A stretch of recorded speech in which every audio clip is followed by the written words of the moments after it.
Assalamualaikum warahmatullahi wabarakatuh. Apa khabar tuan-tuan, puan-puan, muslimin muslimat yang rahmati Allah. Kita sambung pertemuan kita, perjumpaan kita dalam slot mengembara di dalam Al-Quran. Jadi dalam slot ni kita tidak akan bacakan ayat Al-Quran, kita cuma cerita pelajaran-pelajaran yang boleh kita ambil lah. Dan pasti saja tuan-tuan kena rujuk balik dalam Quran, mushaf Quran dan lihat pada tafsir-tafsir untuk maksud yang lebih dalam lah. Baik, kita terus sambung insya-Allah perbincangan kita, perkongsian kita. Jadi apabila kita dah memperakui bahawa hanya kepada Dia kita sembah dan kita dah memperakui bahawa kepada Dia lah kita sembah, yakni kita memperhambakan diri, jiwa dan raga kita sepenuhnya lah, maka hanya kepada Dia lah secara mutlak kita memohon pertolongan. Jadi pertolongan yang paling utama kita nak mohon kepada Allah SWT ialah untuk bagi kita kekuatan untuk jadi hamba Dia.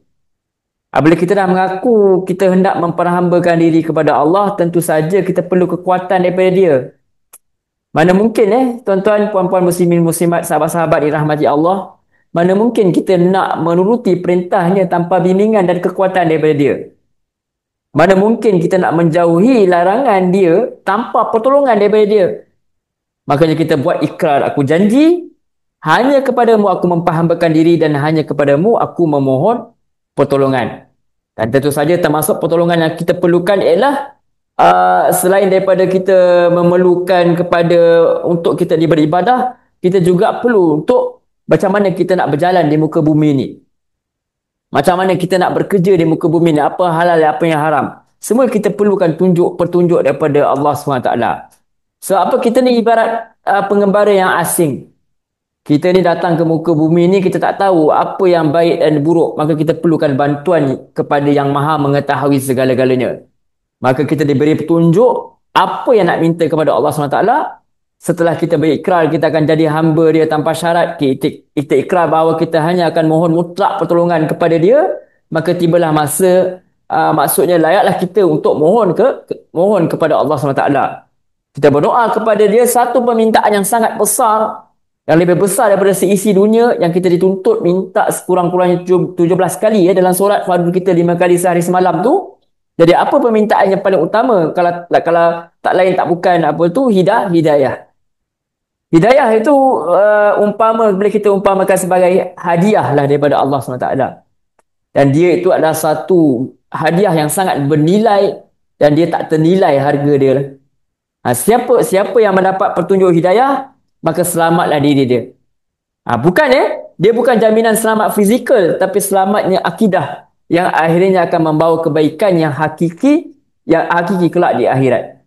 Sebab tu Allah tekan dalam surah ini, surah Al-Fatihah, bahawa Dialah pemilik mutlak hari akhirat.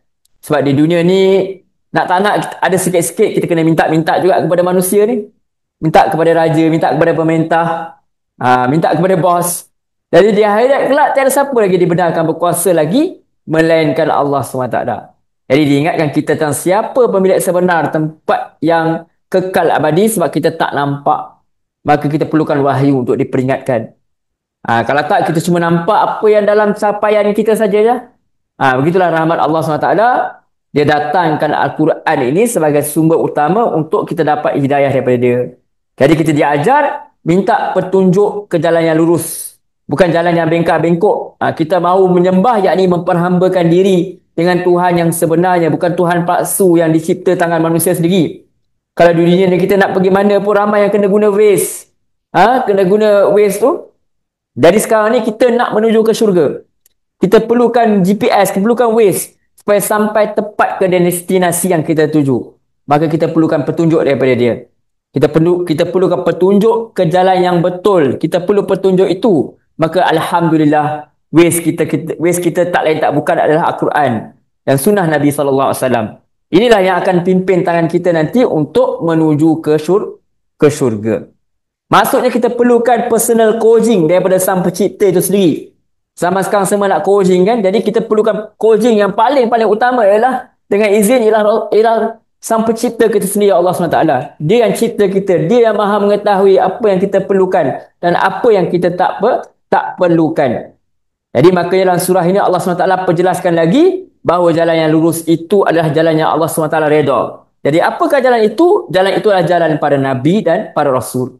jalan para sahabat, para khulafah ar-rasyidin, pada jalan orang yang mengikuti mereka dan jalan para syuhada. Jadi kalau kita nak tahu, kita kena baca Al-Quran. Bagaimana jalan mereka. Maka kita kena bersiap sedia untuk mengembara dalam Al-Quran ni.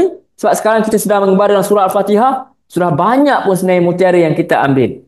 Maka kita teruskan mempelajari bagaimana jalan yang diredainya itu. Kita dah tahu jalan yang diredai ialah jalan orang yang Allah SWT bagi nikmat. Dan sudah tentu nikmat yang paling utama ialah nikmat hidayah itu sendiri. Nak tahu bagaimana jalan orang diberi nikmat itu, kita kena terus mengembara dalam Al-Quran ini sehinggalah selesai surah An-Nas nanti, insya-Allah. Jadi cukup dulu pertemuan kali ini, insya-Allah nanti kita sambung lagi perbincangan perkongsian kita, dan jangan lupa untuk rujuk kepada mushaf asal Quran dan juga rujuk kepada tafsir-tafsir untuk penjelasan lebih lanjut, insya-Allah. Itu saja untuk pertemuan kali ini. Terima kasih banyak. Wassalamualaikum warahmatullahi wabarakatuh.